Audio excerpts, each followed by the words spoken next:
Hi!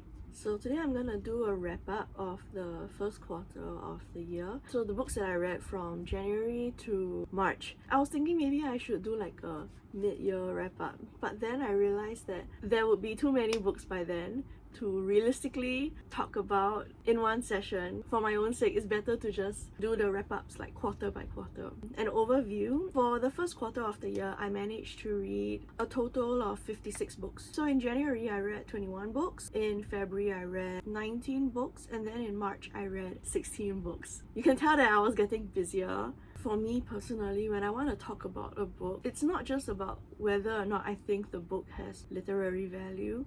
It's more about my personal enjoyment, how much I enjoyed a particular book. These are books that I rated maybe 4 to 5 stars, even though some of them are not 5 stars for other reasons. I don't want to focus on that right now. I selected them still for this wrap up because I enjoyed reading them. I tried narrowing it down to like top 10 reads of the quarter, and it was really difficult. And now it is the top 12 reads of the quarter along with honourable mentions. I don't think categories are meaningful when it comes to talking about books as a whole because the concept of genre can be very limiting. Grouping books according to their plot similarities, it feels kind of cheap. I would just generally go by translated from Japanese, translated from Korean, translated from European languages, untranslated. The complete list of books mentioned is going to be in the caption. Translated from Japanese literature, I have 3 books in this category. The first one is The Woman with the Flying Head and Other Stories by Yumiko Kurahashi. This is a short story collection that I found in a library. I didn't expect to find it, but I saw the spine like at the top shelf and I was like, that looks interesting. So I pulled it down. And then I found out that it's like a really old book, like older than Singapore. Singapore is not a very old country, but to me, it gives me a sense of perspective on how old something is when I say it's older than Singapore. So anything written before 1965 is older than Singapore, which is pretty old. It's old, but it's not ancient. It's in the same century, but I would say that it's several eras like removed from our current era. To keep it short, these stories have a lot of shock value. I was also surprised that this author was not as well known as I think she should be. Nowadays, you know, like everybody is reading weird lit, right? Weird girl lit, weird girl fic. Authors like Sayaka Murata are really popular for a reason. And I think even within Western circles, unhinged stories that center on women's experiences are experiencing a lot of readership right now. And I think it has to do with what is taboo, what we know we shouldn't want to encounter or read about or consume. It allows us to enjoy what is taboo from a remove. The first story, how do I say this? There is a pair of siblings. They are in an incestuous relationship, but it's proxy incest, it's not like real incest. One day an egg appears, and out of this egg crawls out an extraterrestrial, becomes humanoid later. The older sister cares for this creature like it's a pet, you know, so bathe it, feed it, and it allows them to at first play house because this older sister, she can be the mother to this little alien baby. But later on, this alien baby grows into a big alien, I guess, adult-sized alien. They start treating this alien as their sex toy, but the thing is they're both sharing the same sex toy. The parents, they know that this alien is in their house and they see it as something that prevents the daughter from growing up, which is to marry some guy that they found for her from I don't know where. And she's supposed to accept this arranged marriage and become like a respectable wife and a mother. But to her, she doesn't want to live like that. The two of them, I don't know, I feel like their attachment to each other, even though it takes the form of like something sexual, I don't feel that it is sexual at its core. I think it has to do with a desire to never grow up. I know it's a hot take because this story is like very sexual, but I don't think that it's about sex. I think it's about having the freedom to have sex outside of societal expectations. So when they have sex with the alien, there is no productive outcome, and there's no risk of the woman becoming a mother. She's just doing it for herself. Same for the brother as well. Whatever he does with the alien body, it is just for himself. Even if there is a little bit of a strange desire for his older sister, nobody is getting hurt in this situation. And I don't even think it's really like a desire for his older sister as much as it is the freedom to have this kind of desire. So if the sister gets married, he's no longer allowed to desire her. They are no longer allowed to share a room. And all of this starts with her becoming a proper member of society through marriage and through becoming some other guy's property. I think this short story has a lot of potential as a book club discussion point, although I think it will be very difficult to find people willing to discuss this collection of short stories with me. So this is just the first story. There are other stories as well in this collection, and they have, how to say, bestiality. There is a guy who has a cat, and the cat is in love with him. And there is another story where a guy has a wife who can turn into a cat, and he can have sex with his cat wife while she is in the form of a cat. Okay, like, I know it sounds very weird. Like, you just have to read it, okay? You have to read it to understand. These stories are not just super horny and super weird, but they are also in conversation with the text that came before it. It's very clear that this author is a very well-read woman. In her stories, there are all these references to no play, old myths. For example, there is a story where one of the characters wonders if he is going to the Dragon Palace, which we know comes from a really old story. And if you are familiar with no plays, you also know that it has to do with masks and jealous women and vengeful spirit. All of that is constantly being referenced throughout her stories. This is actually a really cultured collection of stories. I don't think you need to have that kind of contextual background to appreciate the stories, because like I said, they're super weird and horny at the same time.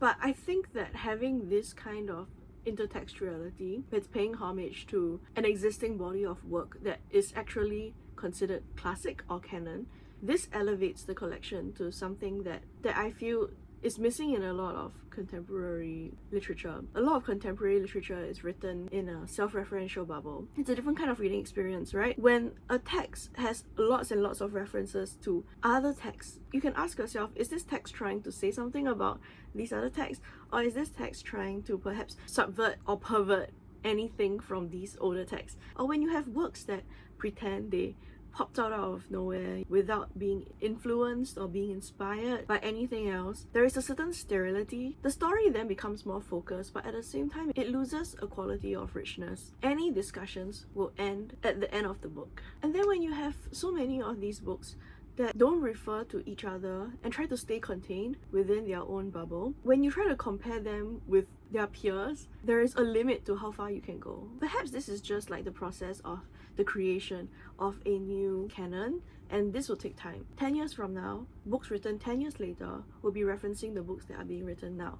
So even though the books being written now are not referencing anything from the past, that's okay, because the books that we are reading now will become the foundation for a new type of storytelling, which is very exciting to think about. But anyway, I have digressed. Going back to the stories here, those that reference know there's this one particular one. A woman is trying not to be jealous that her lover has other lovers, and she starts to realize that she's transforming into a demon. There's another story where this man becomes obsessed with a mask that supposedly will give its wearer extreme pleasure, so extreme that the wearer will die. He tries it out on a variety of people, which is psychopathic, right? He tries it out on women, and at first he's like, are they in pain or are they in pleasure? Just to confirm his hypothesis, he tries it on men, and then for men you can kind of see, so he's like, oh okay, it's pleasure then.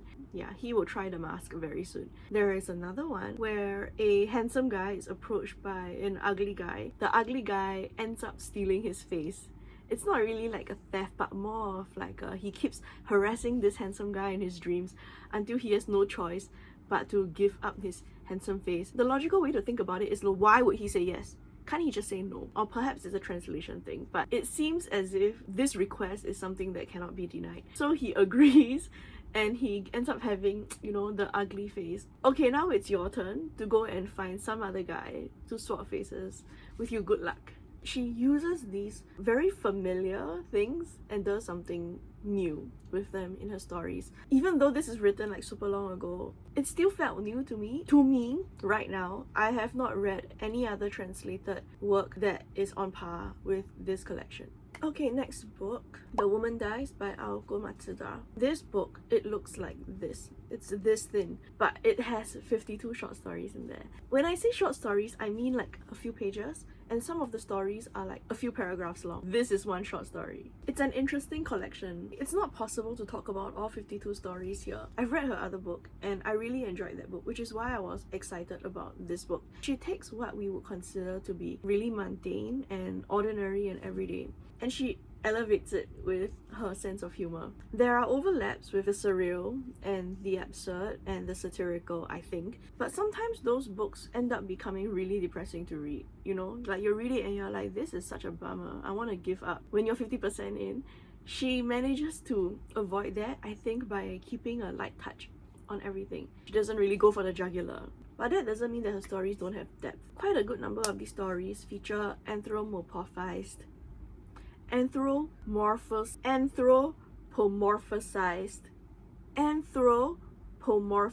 yes, objects. For example, a sweater gets thrown away and it goes to paradise. The national anthem, it can fall in love. There is a lot of imagination and whimsy and fun. For example, you know elbow macaroni? It's like that, right? It is being reimagined as the bloodied knees of baseball players, or you know lip balm that comes in a pot and then you dip to apply.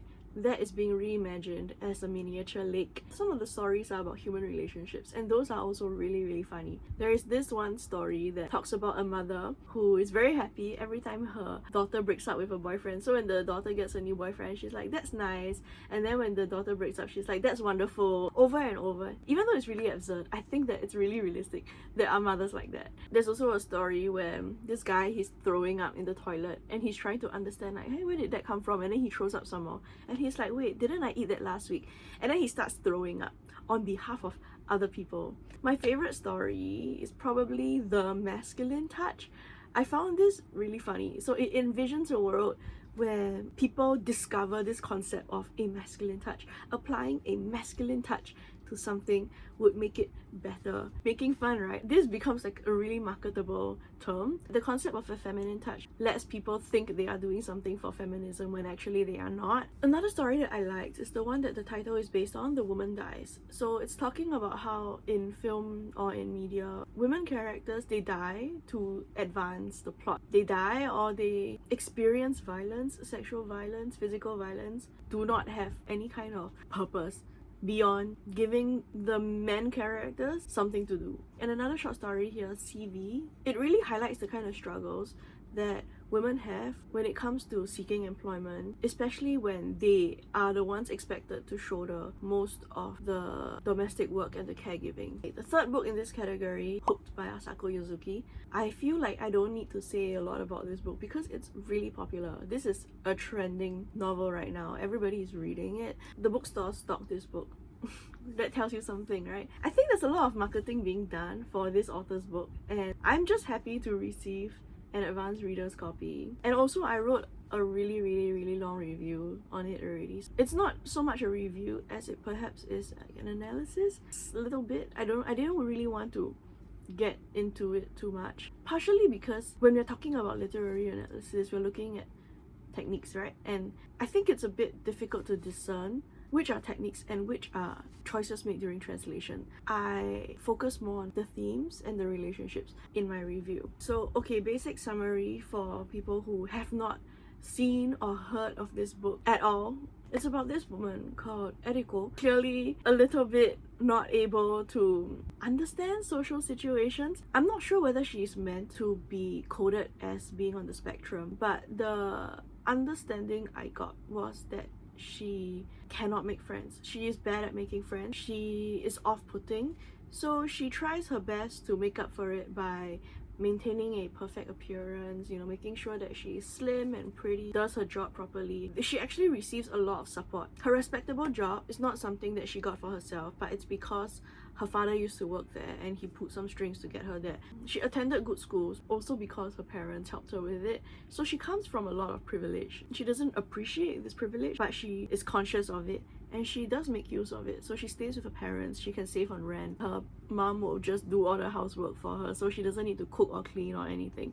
But the one thing she cannot have is friendships with other women. Other women just find her very off-putting. They just get a vibe. If you're a woman, you know what I mean. Sometimes there is just a vibe, and this vibe turned out to be right, because turns out she used to, I don't know how to say, harass or stalk somebody back in school. She was upset that this friend had other friends. She was getting very stalkerish and clingy. So at the moment, however, she's obsessed with a blogger, Shoko, who is a housewife blogger. Shoko, her entire brand is being like, I'm not like the other girls. I am lazy and I don't cook and I'm bad at cleaning. I just laze around at home, being different from other housewives. Eriko, she becomes obsessed with Shoko. She starts to hail her. She starts to figure out what her daily routines are like so she can engineer like bumping into her in a cafe. After this first encounter, she starts to believe that Shoko is her soulmate and that they are destined to be besties forever, going on girls' trips and texting each other all the time, which is something that she has always envied about other women that she never had. However, her true colors start to show when Shoko goes offline for a few days. She shows up at Shoko's house and Shoko is just like, oh, this is a weird woman. She tries to distance herself from Eriko. Eriko can't take it. She can't take it. So she goes all out. She messages her constantly. She tries to look for her. She even like stalks her through her Twitter account, and then she manages to catch Shoko in the act of dating some other guy. They haven't done anything yet. It was just a date, right? And she took a photo and she uses it to blackmail Shoko into acting like her best friend with a set of rules. You must text me how many times a day. We will go on a girls' trip. We will meet up how many times a week. That kind of thing. So sort of like forcing her to be her best friend. And Shoko is just like frantically thinking, how do I get out of this situation? And how do I not let my secret be exposed, because it will really hurt my husband's feelings, and I do love my husband. And at the same time, she's also dealing with her own useless parent and siblings who are her brothers, who cannot take care of this parent. So there are many layers to this book. It's interesting. I thought it's a worthwhile read. It's really hyped up. Sometimes when a book is really hyped up, your expectations go like that, and then the book turns out to be not so good, and then you're like, oh, I'm so disappointed, it didn't live up to the hype. There is a risk of that happening if you are not used to the writing style or not used to translated Japanese fiction, but I think it's worth a read. Okay, moving on to the next category, translated Korean literature. I'm going to talk about 3 books here as well. Okay, the first is Petty Lies by Sulmi. This book was trending at the start of the year, and I waited quite a long time to get a copy of it, like the ebook, for my local library. This book has multiple perspectives, and every time a new perspective is introduced, what we understand about the story changes. They take the form of like a letter written from A to B. The premise of this is that there is a young woman who became a private tutor for a rich household in order to take revenge for the death of a family member. I'm trying not to spoil this story for you. If you can take horror or animal abuse in fiction, you should give it a try. I think the main point of discussion here is whether or not psychopaths are born that way or they are socialized to become that way. There's a lot of discussion about the concept of a boy mom. Thinks that her son can do no wrong. Everything that he does is acceptable, and she will do anything to protect him from the consequences of his action. There is a mom like that.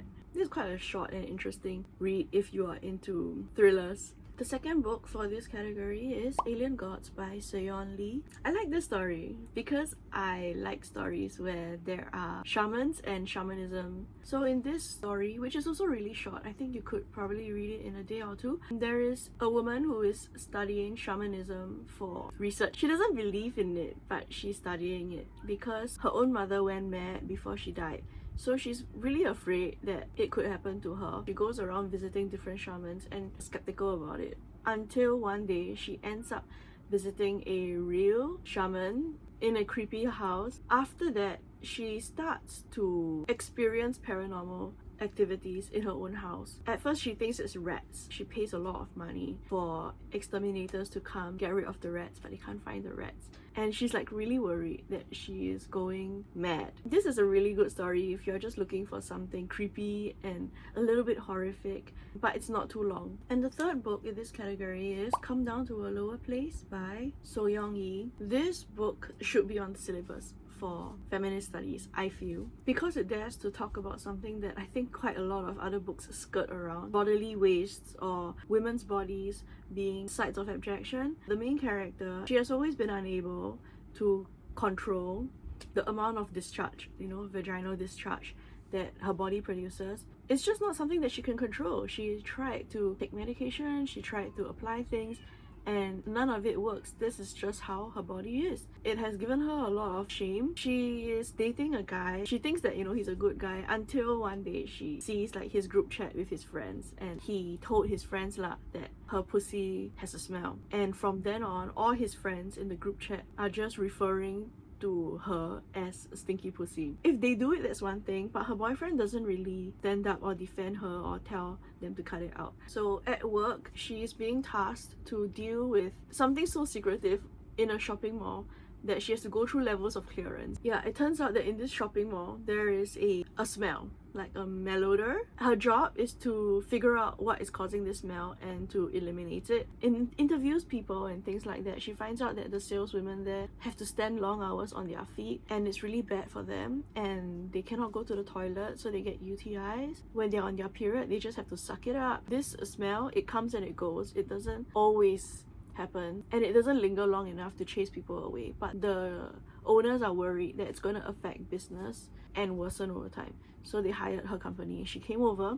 Even though nobody else has ever wanted to do this job, they rejected it for several reasons. She finds out that this smell is coming from the basement, but there's a weird rule. The weird rule is that you have to get rid of the smell on this floor, but you are not allowed to remove the flooring. How can she get to the root of the problem? She's not allowed to remove the flooring when it's very clear that the smell is coming from underneath the flooring. Put another layer of flooring on top of the floor and try to seal it off, but that's not a long-term solution. She goes ahead and goes against the agreement, and she removes the flooring, and there is a guy going crazy telling her that you are going to unearth this ancient being, and this ancient being that traumatized my father. I remember he was here building this shopping mall. This woman monster, this monstrous feminine that lives in this building underground, and she's characterized by holes and by slime. This guy, he's a raving lunatic. He's going on and on and on. He goes there and he tries to kill the monster, and the monster like castrates him. Good for everybody. And the reason why he tries to like cover up the holes is because he's afraid. He knows that the only way to not become a lunatic is to accept this monster into his mind, but he sees that as, I guess, emasculating. I'm not gonna tell you how it ends because it's kind of weird and I feel a bit uncomfortable talking about it, so that should tell you how weird it is. But if you go and read it, you'll see what I mean. Just go and read it. It's very interesting. Okay, next book. Hungry for What by Maria Bastaros. This book is translated from a European language. So it's a collection of 13 short stories. If you like weird short stories featuring children doing very freaky things, or stories talking about girls and mothers and motherhood and victimhood, how all of that can be subverted, perverted, yes, this collection is for you. Even though these stories are clearly very dark and a little bit strange, I found quite a lot of them relatable. You know how I talked earlier about authors who can take the mundane and then elevate it? I think this author does something like that, but she takes the mundane and she unearths the horror hidden in the everyday. When you read her stories, you feel very unsettled, you feel very uneasy. And in a way, it's like she's not even pointing out anything very different or out of the ordinary. After I finished reading this collection, I was like, okay. Or like the things that we do, the things that we encounter in our ordinary existence, there is always this potential for it to go dark. The short story that this book was titled after is about a woman who works in an office, and it's so depressing. She puts a sandwich in the fridge and she doesn't remove it, and it grows moldy, and then the sandwich ends up becoming like an entire ecosystem inside the fridge. Wow, it's beautiful, it's lush, it's green, it's like a forest that's the complete opposite. Do you think that the forest is the antithesis to the office? It's a very plausible sort of dichotomy. I'm very interested in this as a concept, right? Like, what is the opposite of the office? We have the office and then we have nature?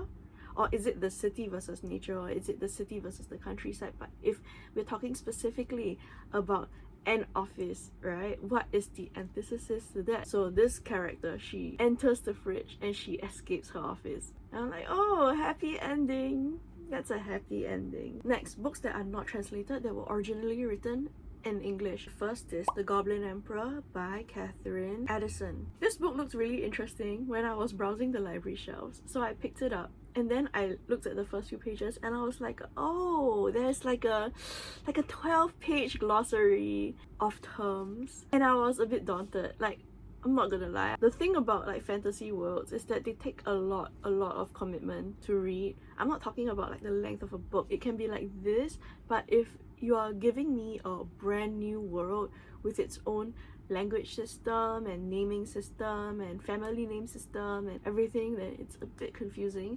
It requires a lot of investment, you know what I mean? Like, you have to commit to get it. So I committed to it, and it was worthwhile. Like, I really enjoyed this story. I was surprised, actually, because it's kind of an old book, right? It's written in 2014. It's not that old, like 2004. Some people say 2001 is old. I don't think it's that old, but this is an older style fantasy series, and maybe that's why I really liked it. It just awakened something in me, you know, the ex-fantasy reader.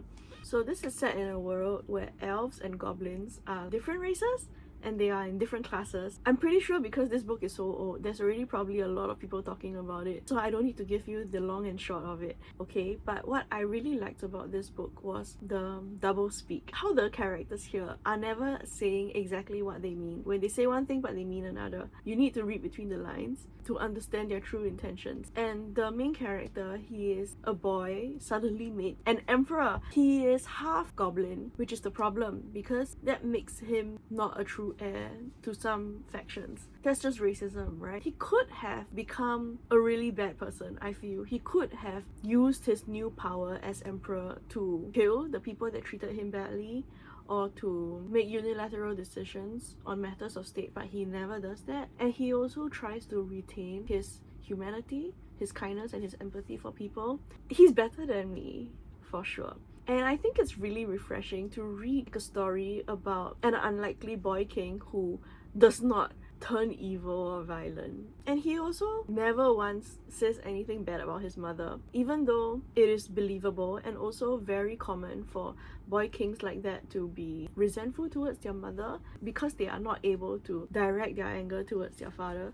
This character, he doesn't do that. He lets his mother's teachings guide his way. It's comforting, it's healing fiction for me to read about a boy king who does not have any misogyny in him whatsoever. Okay, next book.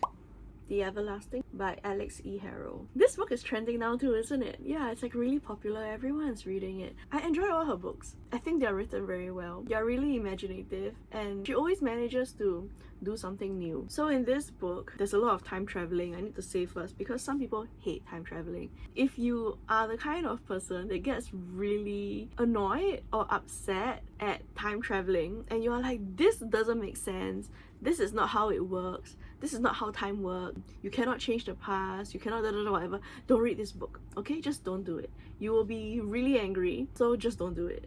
But if you are able to, you know, suspend your disbelief a little bit and not think too much about the science behind it, you will enjoy this book. So it's about an academic. He's not heroic or buff. However, he is obsessed with this lady knight in the past, and she is very heroic and buff. If you've seen the fan art, which I have, I've seen so much fan art, some of the people insist on drawing them in traditional ways. So they make him like, you know, this buff guy, but they slap on a pair of glasses. And then they make the lady knight this fair-skinned, white-haired, beautiful wave. And I'm like, bruh, that is not what the book is saying, okay? This is so serious to me. First of all, Owen is not supposed to be like a buff lord. He is supposed to be a scrawny academic. Second of all, Seoyoung, she's not supposed to be like a skinny chobu.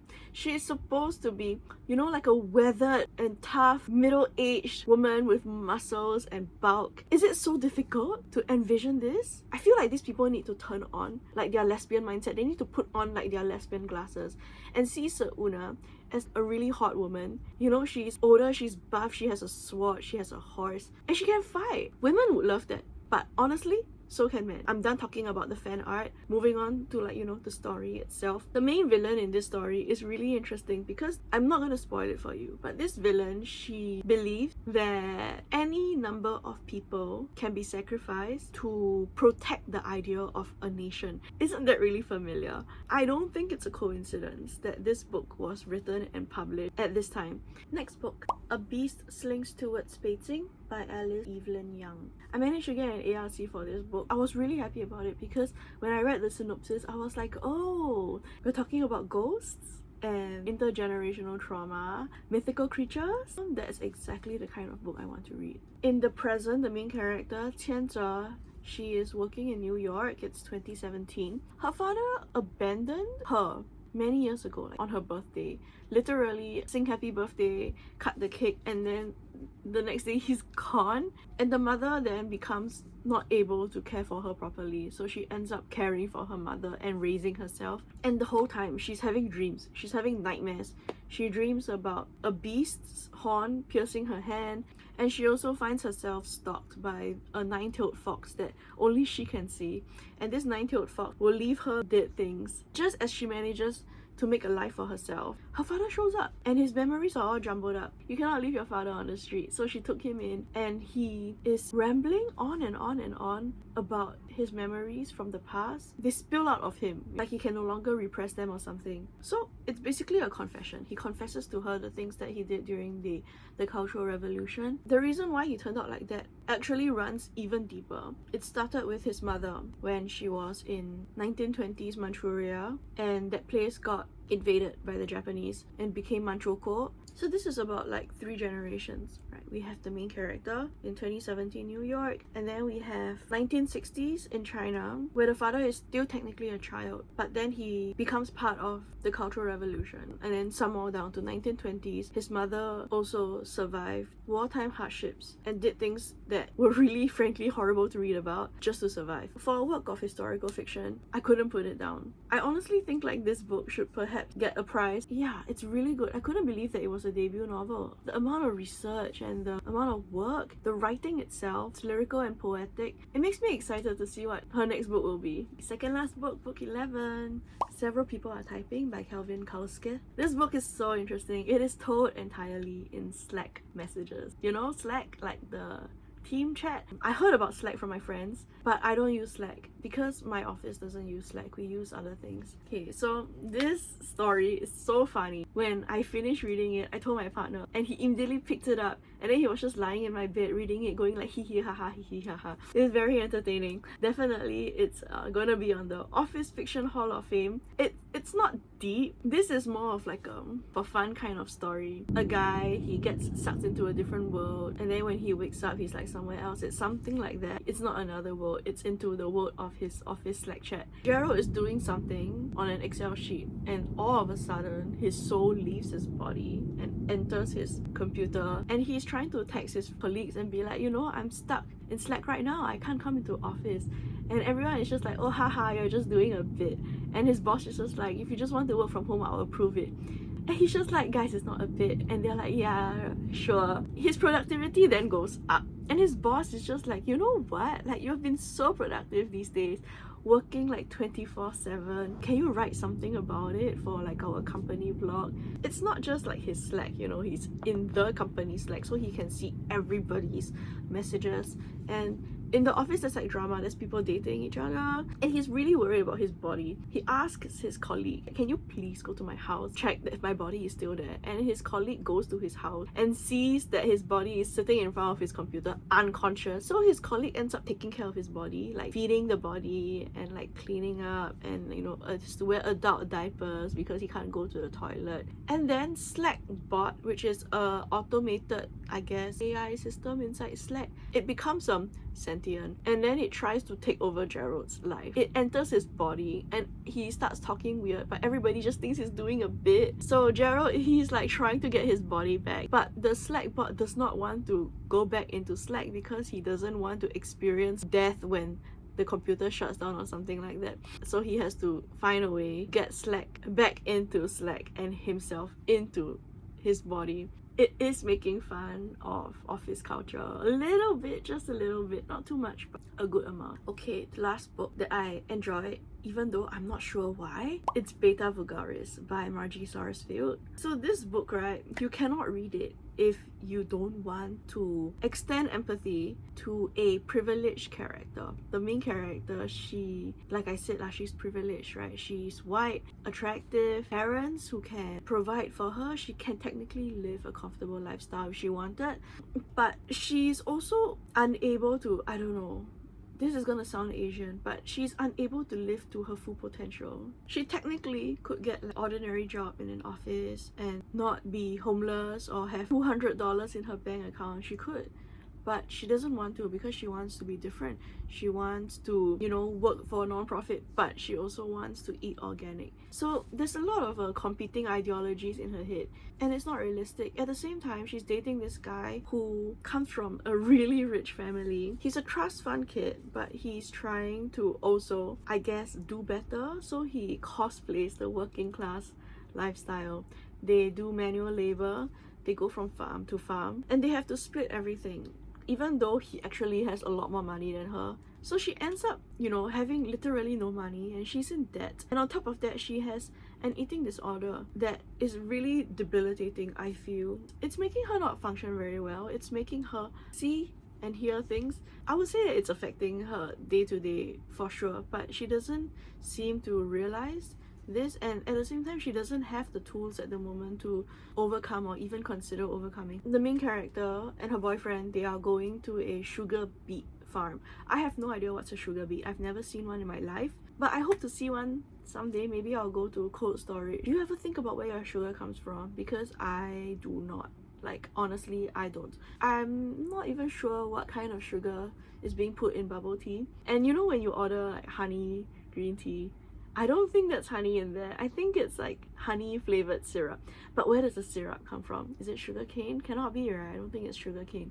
Maybe it's sugar beet, maybe. But yeah, they are working the night shift because that's the most profitable. Need to cover rent for a while. But then really weird things happen. She sees a message in the hotel. At the harvest, there are posters on the wall inviting her to join the beats. And when she looks again, the poster is taken down, but there is a border around it. There are pamphlets being handed out, but nobody seems to know what's going on. And then it seems that her boyfriend is also starting to get involved with another girl at the harvest, and she's worried that he's gonna leave her to be with this other woman instead. The most creepy thing is that people just disappear. They are supposed to turn up at work, but they just don't. And one day, her boyfriend and this other girl also disappear. Did they run away and abandon her? The boyfriend's mom calls her and he's not at home. So where did they go, right? Did they run away or did they get eaten up by the sugar beets? So this mystery is never resolved. We never know exactly what happened to people that went missing. But I read it as a story about somebody whose chronic mental illness and malnutrition is making her lived experience one that resembles a horror movie. I would not recommend reading this if you get triggered by stories with eating disorders. It's quite bad in here. Okay, that's all. So time for the honorary mentions. I'm gonna read them off my list and then I will just list them here as well. City of Others by Jared Poon, Blue Light Hours by Bruna, Dantas, Lobato, The Color of Twilight by Yeng, Of Cattle and Men by Anna Paula Maya, Dream Facades, The Cruel Architecture of Reality TV by Jack Balderrama Morley, The Wedding People by Alison Espark, Things and Thoughts by Ella Gobunova, The Pretender by Jo Harkin. So 12 books with 8 honorable mentions. That's 20 books, yay! I plan to continue reading in the second quarter. Maybe I will slow down a little bit towards the end because I am also watching films and I'm trying to watch more films, especially films that have been on my watch list forever. Another thing is that I was selected to receive PR from Time Series, which is a distributor in Singapore. So they did send me some books in April. I'm not sure what the frequency is. Maybe it's like twice a year or something. They sent me 4 books. Everyday Movement by Gigi Leong, which I read already and I really liked it. The Employees by Olga Raven. I haven't read this yet. I am really looking forward to reading this because Right, employees. Hey, who is that? That's me. And The Death of Us by Abigail Dean. This one looks interesting. I'm also looking forward to reading this. A Bad Bad Place by Frances Crawford.